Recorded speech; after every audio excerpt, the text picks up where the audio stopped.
Je m'appelle Vincent Caillès, je suis climatologue.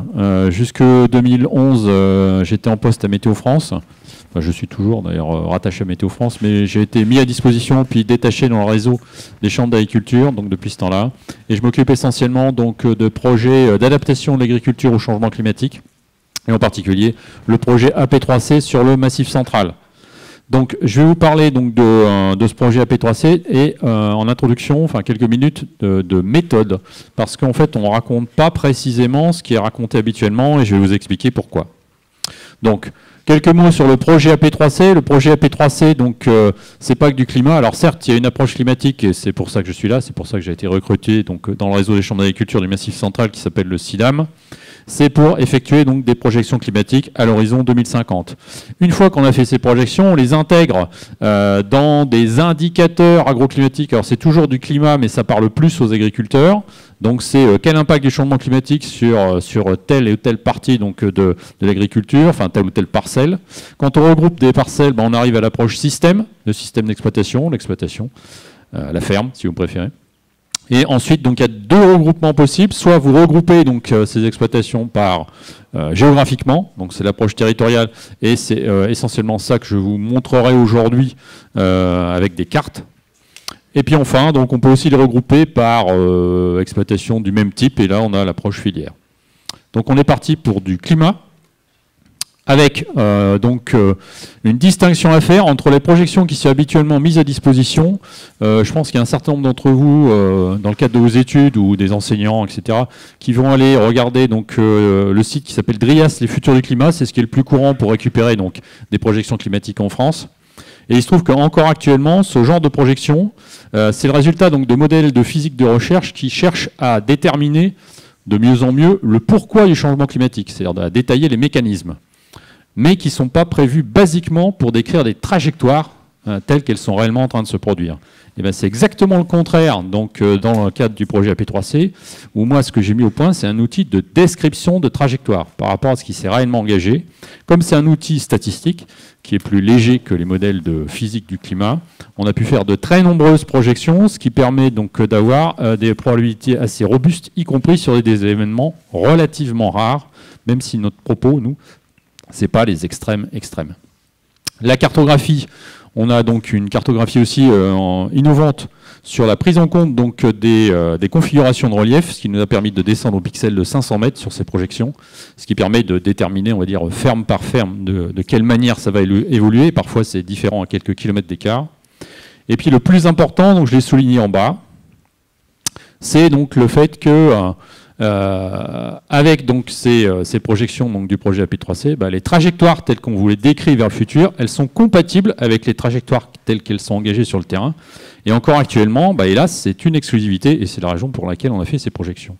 Et qu'est-ce qui se passe si on ne tient pas compte, si on utilise directement donc, les projections climatiques habituelles, ce qui est fait partout ailleurs en dehors de AP3C, il se produit ce genre de choses. Donc là, ce que je vous montre à l'écran, c'est issu du dernier rapport du GIEC, en particulier un outil qui permet de visualiser les projections climatiques qui s'appelle l'Atlas interactif.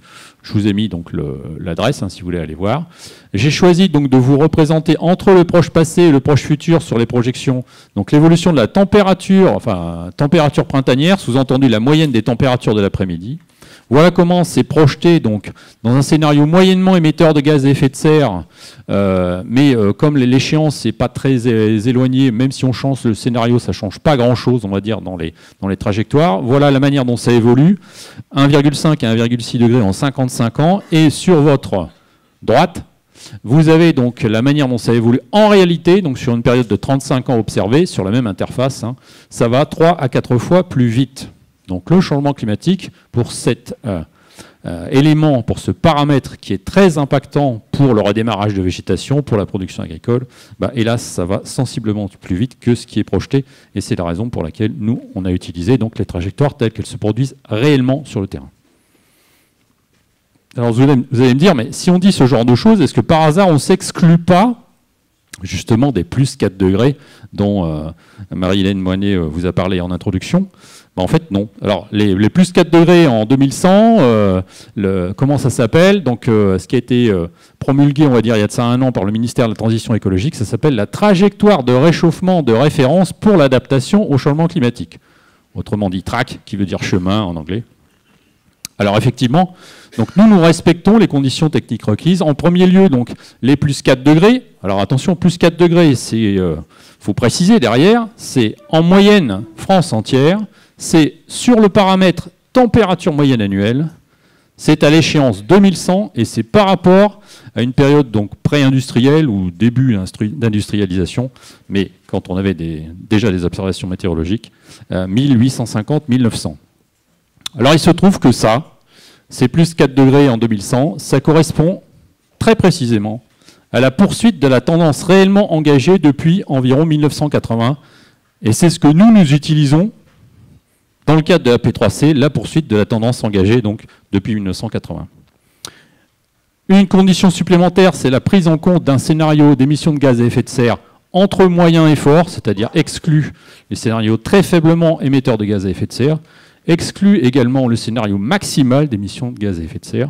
Et il se trouve que dans la mesure où nous faisons des projections jusqu'en 2050 seulement, lorsqu'on est entre moyen et fort, disons, pour ceux qui s'y connaissent, entre 4.5 et 7.0,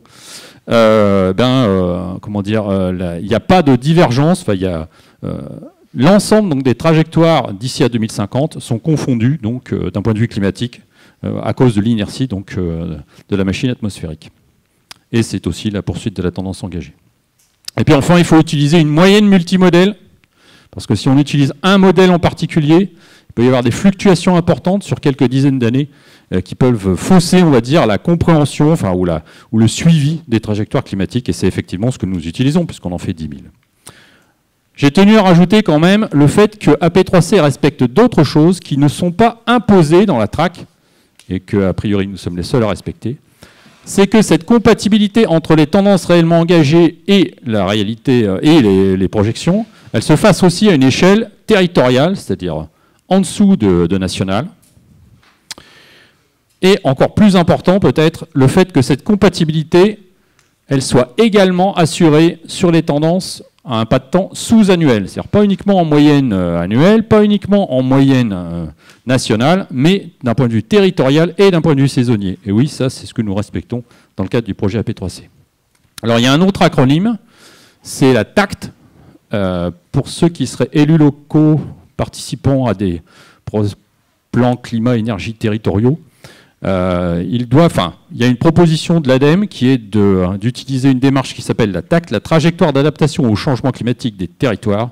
Ben oui, également, donc AP3C respecte cette TACT. Il se trouve que monsieur le commissaire du Massif central en parlera peut-être en conclusion, mais actuellement, on arrive au bout du processus d'élaboration du plan stratégique d'adaptation au changement climatique du Massif central, dont la promulgation, public, on va dire, est prévu d'ici 2 à 3 mois. Eh bien oui, nous suivons, ce plan stratégique suit la TACT et ce plan stratégique intègre donc les projections de AP3C. Donc, maintenant, j'en ai terminé avec la méthode et on va rentrer dans les résultats. Je pense que c'est ce qui vous intéresse le plus. Comment est-ce que ça évolue d'un point de vue climatique, les températures, les précipitations et aussi le bilan hydrique potentiel qui est en positif les précipitations et en négatif donc la demande évaporatoire. En température. Donc voilà comment c'est en train d'évoluer. Alors je précise que je présenterai toujours soit l'échéance 2000, soit l'échéance 2050, soit l'évolution entre les deux, pour bien spécifier que nous, on ne se contente pas de faire des projections, regardez à l'échéance machin, mais qu'on vous décrit bien des trajectoires telles qu'elles se sont réellement engagées, et puis en gros, on en est au milieu déjà. Donc en projection 2000-2050, regardez la valeur centrale, aux alentours de 1,9 degré. Donc vous multipliez par 2, ça fait 3,8 en un siècle. Voilà, donc on est vraiment très proche donc, du 4 degrés d'ici à 2100, en termes de tendance. Ce qu'on peut remarquer, c'est que même sur paramètres très tamponnés, on peut avoir des différences significatives infradépartementales. Bon, moi je viens de la Creuse, donc sur le département de la Creuse, par exemple, ça varie entre 1,7 degrés en 50 ans et puis quelque chose comme 2,1. Donc ça fait déjà plus ou moins 10%, plus ou moins 15% sur ce paramètre très tamponné. Mais on va voir que lorsqu'on passe à l'échelle, on va dire, saisonnière, c'est encore donc, plus contrasté. Justement, l'échelle saisonnière, le printemps, comment est-ce que c'est en train d'évoluer? Regardez la valeur centrale, 2,5 environ. Ça fait 5 degrés par siècle, oui, au printemps. C'est la saison où, en moyenne, sur le Massif central, la température évolue le plus vite. Et là, on peut voir des contrastes beaucoup plus importants, beaucoup plus localisés. Regardez ce qui se passe sur le Cantal en particulier, avec des effets de convection, enfin convection, au sens convexe, pas au sens de la convection atmosphérique, c'est-à-dire des effets de focalisation, on va dire, liés aux configurations de relief. Et donc là, à quelques kilomètres d'écart, eh ben, vous pouvez avoir des évolutions qui dépassent les 3 degrés en 50 ans ou qui sont aux alentours de 2 degrés, donc plus ou moins à 25%. Ça peut donc les gens sur le terrain ne vivent pas le même changement climatique, parfois à quelques kilomètres d'écart. Et il y a d'autres paramètres donc, qui permettent de le voir aussi. Et oui, j'ai fait le zoom justement sur le Cantal qui vous permet de voir que c'est effectivement donc, dans les vallées, parce que j'ai superposé le réseau hydrographique, que vous avez donc un effet qui est plus important que l'effet d'altitude. C'est-à-dire que au plus vous montez en altitude sur le Massif central, au moins l'élévation de température au printemps est rapide. Par contre, l'effet de vallée implique un signal en sens inverse supérieur donc, à cet effet simplement de hypsométrie, c'est-à-dire d'altitude. En été maintenant, donc là, la surprise qu'on a eue, mais maintenant ça ne nous surprend plus, c'est le fait que au niveau central, regardez la valeur centrale d'évolution, elle est aux alentours de 1,8 degrés, donc c'est moins rapide qu'au printemps. Ça, c'est une différence par rapport au signal habituel qu'on vous transmet. On vous dit, dans le cadre du changement climatique global, c'est en été que sur notre zone du monde, la température évolue plus vite à la hausse. À grande échelle, oui. En dehors de considérations de relief local, oui. En particulier en périphérie du Massif central, oui, on peut voir donc des élévations rapides de la température en été, mais il se trouve que, étant donné l'échelle des modèles globaux du climat, ils ont de grandes difficultés à voir qu'il peut y avoir des considérations locales qui modulent, voire qui inversent le signal. Et donc c'est la raison pour laquelle, au niveau du cœur du Massif central, on a les élévations de température estivale qui sont faibles, proches de 0 degré. Alors attention, là, ce sont les températures moyennes. Pour les températures extrêmes, ça évolue quand même à la hausse. Donc l'explication, je vous la donnerai au moment des précipitations. Mais c'est cohérent donc, avec la présence de relief, je vais vous le donner maintenant, le fait que lorsque vous avez un apport de chaleur supplémentaire, vous avez donc des mouvements le long des parois des collines qui sont plus rapides, de la brise de pente. Et donc le soulèvement, c'est ça qui crée les nuages. Et tant que l'atmosphère n'est pas trop sèche, et donc ça crée effectivement le nuage. Et puis après, derrière, vous aurez des précipitations. Et ça, on le verra avec le paramètre précipitation. Suivante. L'hiver, alors là j'ai choisi de mettre les échéances fixes. Pourquoi? Parce qu'il y a un seuil qui est important en hiver, c'est le seuil 0 degré de température moyenne. Pourquoi? Parce que très approximativement, quand vous êtes à une température moyenne inférieure à 0 degré, le bleu foncé là, ça veut dire que votre couche neigeuse, une fois qu'elle a commencé à se mettre en place au début de l'hiver, en gros elle reste en moyenne, elle reste la totalité de l'hiver, parce que la température ne dépasse pas les 0 degrés. Alors c'est plus compliqué que ça. Mais bref, ce sont des zones où, spontanément, vous avez la persistance de la couche neigeuse, ce qui a induit un certain nombre d'activités économiques associées. Lorsqu'on est sur la deuxième couleur, là, la couche neigeuse, c'est plutôt quelques semaines, et puis après, dès qu'on arrive dans le vert ou dans le jaune, là, c'est la précipitation neigeuse qui va continuer. Il y aura probablement autant de chutes de neige, à peu près, vers le futur. Par contre, ça va rester beaucoup moins longtemps au sol. Et on regarde ce qui se passe en 2050. Vous n'avez plus de bleu foncé. C'est-à-dire que dans le meilleur des cas, pour ceux qui veulent faire des loisirs sportifs hivernaux, ça reste, la couche neigeuse, elle reste quelques semaines, quoi. Voilà. Donc le fait qu'il y ait pendant 15 ans zéro neige, c'est pas complètement absurde. C'était une prévision qui était possible. Voilà. Et qui obligera vraisemblablement à des modifications, on va dire, économiques locales. Donc une autre manière de voir la température moyenne hivernale, c'est de faire de l'évolution, hein, comme je vous ai présenté jusqu'à présent. Oui, à cause donc de cette désagrégation de la couche neigeuse, vous avez un effet d'albédo, c'est-à-dire qu'en fait, quand vous commencez à désagréger une couche de neige, vous remplacez du blanc par du vert s'il y a de l'herbe ou par du marron s'il y a du sol. Ça capte plus de rayonnement solaire, donc ça se réchauffe plus vite. Donc une fois que vous avez commencé tendanciellement à désagréger la couche neigeuse hivernale, vous allez jusqu'au bout. Sauf si vous avez l'arrivée d'une ère glaciaire, mais ce n'est pas du tout prévu. Hein. Et puis c'est extrêmement lent. Hein. Donc le changement climatique, lui, est en train de désagréger la couche neigeuse. En tout cas, aux altitudes du Massif central, il n'y a absolument aucun doute. Donc ponctuellement, L'hiver, c'est la saison sur laquelle les températures évoluent le plus vite à la hausse, sous-entendu, tant qu'on n'a pas complètement désagrégé la couche neigeuse hivernale. Maintenant, je vais vous parler des précipitations. Donc voilà comment les précipitations sont en train d'évoluer en 50 ans sur le Massif central, sachant qu'il y a une incertitude statistique qui est de l'ordre de 70 mm. Donc les seules zones où c'est statistiquement significatif, et c'était là, ça la baisse, c'est le sud-ouest du Massif central, donc le Lot, le bassin de Brive, une partie de l'ouest de l'Aveyron, un petit bout du Tarn, voilà. Sur ces zones-là, oui, il y a une diminution statistiquement significative du cumul annuel de précipitations. Ailleurs, on peut considérer que c'est dans l'épaisseur du trait. Par contre, pour les saisons, là, on n'est pas dans l'épaisseur du trait. Le printemps. Donc le printemps, alors je vous demande de faire un peu attention parce que toutes les couleurs, sauf le vert foncé, sont des diminutions. Donc pour faire simple, sur une très grande partie du Massif central, nous sommes dans le cadre d'une diminution des précipitations printanières. Et c'est cohérent avec l'augmentation maximale des températures au printemps. Parce que vous avez, au plus un air est sec, au plus sa capacité calorifique diminue, donc au plus il est facilement réchauffable et aussi refroidissable, même si on n'a pas le temps de parler des dernières gelées. Mais effectivement, ça explique aussi le fait que les dernières gelées de printemps ne régressent pas tant que ça. Je n'ai pas mis l'été.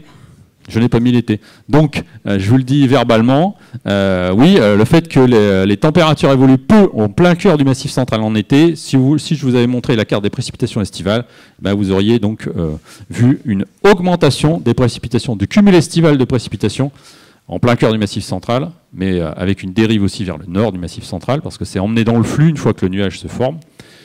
Simplement, il faut tenir compte du fait que la qualité des précipitations est en train de se modifier, surtout en été. Donc ce sera de plus en plus des précipitations sous forme d'averses et d'intensité forte.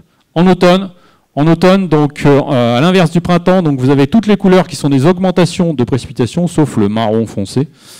Donc grosso modo, sur le Massif central, vous avez une augmentation des précipitations qui est particulièrement forte au niveau de la zone Cévenol.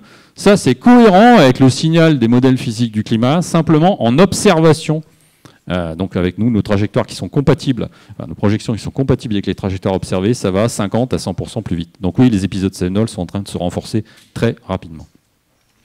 Maintenant, je vais vous parler du bilan hydrique potentiel, donc la différence entre en positif les précipitations et en négatif, là, une demande évaporatoire de référence, qui est celle de l'herbe qui ne subit pas de stress hydrique.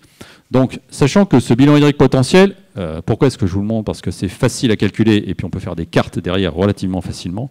Mais ça ne tient pas compte de ce qui se passe dans le sol, donc on peut l'utiliser uniquement de manière relative, pas de manière absolue. Bref, si le bilan hydrique potentiel diminue, soit c'est une aggravation du déficit, soit c'est une diminution de l'excédent. Mais tant qu'on n'a pas fait le bilan hydrique réel avec le sol, on ne peut pas le déterminer. Mais quand même, en termes d'évolution, on peut voir comment c'est en train d'évoluer. Donc on va commencer donc par de manière annuelle. Donc attention, le bleu foncé, c'est déjà une dégradation de ce bilan hydrique, une diminution, qui est de l'ordre de 80 à 100 mm en 50 ans. C'est absolument pas négligeable. Mais au plus donc c'est essentiellement dû à l'augmentation de la demande évaporatoire, vu que les précipitations sont en gros constantes au niveau annuel. Par contre, au plus vous allez vers le sud-ouest, au plus il faut combiner avec la diminution tendancielle des précipitations. Donc c'est la raison pour laquelle sur la frange sud-ouest du Massif central, on est aux alentours de 250 mm de dégradation du bilan hydrique entre 2000 et 2050. C'est absolument pas négligeable ce truc-là. En moyenne Massif central, le cumul des précipitations, si on donne un chiffre, c'est 1000 mm. Une grosse moyenne. Donc vous voyez, 250 en moins. Surtout dans ces zones-là, en général, c'est pas 1000 mm. Sur le Lot, c'est plutôt 800, 900. Donc ça peut être assez sévère, cette dégradation. Enfin, c'est sévère, c'est en cours. Donc je vais vous le faire saison par saison. Hop, printemps. Le printemps, donc situation 2000, situation 2050. On va regarder donc l'équilibre il était pour le vert pomme, vert pâle là. Et donc ce qu'on pouvait dire, c'est qu'en situation 2000, le Massif central, oui, c'était un château d'eau, oui. C'est-à-dire que vous aviez la proportion des zones qui étaient excédentaires en bilan hydrique était largement supérieure aux zones qui étaient déficitaires en bilan hydrique. D'accord. En 2050, en gros, on arrive à l'équilibre, c'est-à-dire 50-50. C'est-à-dire que si on fait la moyenne totale Massif central, on était assez largement excédentaire vers 2000, on sera à l'équilibre vers 2050. Ça ne veut pas dire qu'il n'y a rien qui sort des cours d'eau à l'extérieur. Mais si tout était utilisé, des précipitations, oui, effectivement, il n'y aurait rien qui sortirait. Voilà. L'été. Alors l'été, soyons clairs, enfin l'été, c'est normal qu'il y ait un déficit. Donc toutes les couleurs, c'est des déficits, sauf le bleu foncé. Donc là, simplement ce que je vais vous montrer, c'est le maximum, on va dire, de dégradation, les zones rouges. Alors on était, dans le pire, vers le sud, on était aux alentours de 350 mm, on va dire, de déficit hydrique en été. On peut atteindre, voire légèrement dépasser les 500 mm vers le futur, ce qui fait qu'on voit arriver les zones rouges là, qui sont une des caractéristiques du climat méditerranéen. Bah, ça progresse dans l'Aveyron, ça progresse un peu sur le sud du Lot. Voilà. Donc ça, c'est on va dire une idée de la vitesse à laquelle c'est évolue. Mais si on veut vraiment comparer le printemps et l'été, bah, il faut les mettre sur les mêmes cartes. Donc voilà ce que j'ai fait. Donc attention, là, ce sont des cartes d'évolution entre 2000 et 2050. Donc printemps sur votre gauche, été sur votre droite. À l'exception du sud-ouest, qui est un peu plus fort en été, mais sinon, on peut considérer que ce sont les mêmes cartes, les mêmes couleurs, sauf que ce n'est pas la même échelle. Regardez l'échelle du printemps, moins 40 à moins 170. Regardez l'échelle de l'été, en termes d'évolution, plus 4 à moins 115. Donc très généralement, sauf à la limite sur le sud-ouest, vous avez la situation hydrique du printemps qui se dégrade bien plus vite que la situation hydrique de l'été. Et ce n'est pas nécessairement les mêmes conséquences, ou si les mêmes conséquences, elles se produisent bien plus tôt dans l'année que ce qui est habituellement envisagé. En hiver, alors en hiver, là c'est pour combiner avec l'augmentation maximale des températures. Regardez donc le bilan hydrique. Il n'y a que les deux couleurs, donc bleu, qui sont à l'équilibre, voire excédentaires. Sachant qu'en hiver, l'évolution du bilan hydrique, c'est essentiellement dû à l'évolution des précipitations. Comme les précipitations hivernales sont en train de diminuer, bah oui, effectivement, le bilan hydrique hivernal est en train de diminuer.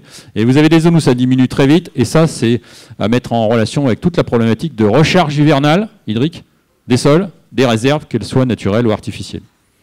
Donc si vous voulez plus d'informations, sous forme vidéo, désormais on commence à en avoir une palanquée de vidéos. Voilà, je vous ai mis quelques liens, sachant que moi je pourrais vous les transmettre également directement. Et puis Et puis je suis à votre disposition. Merci beaucoup Vincent.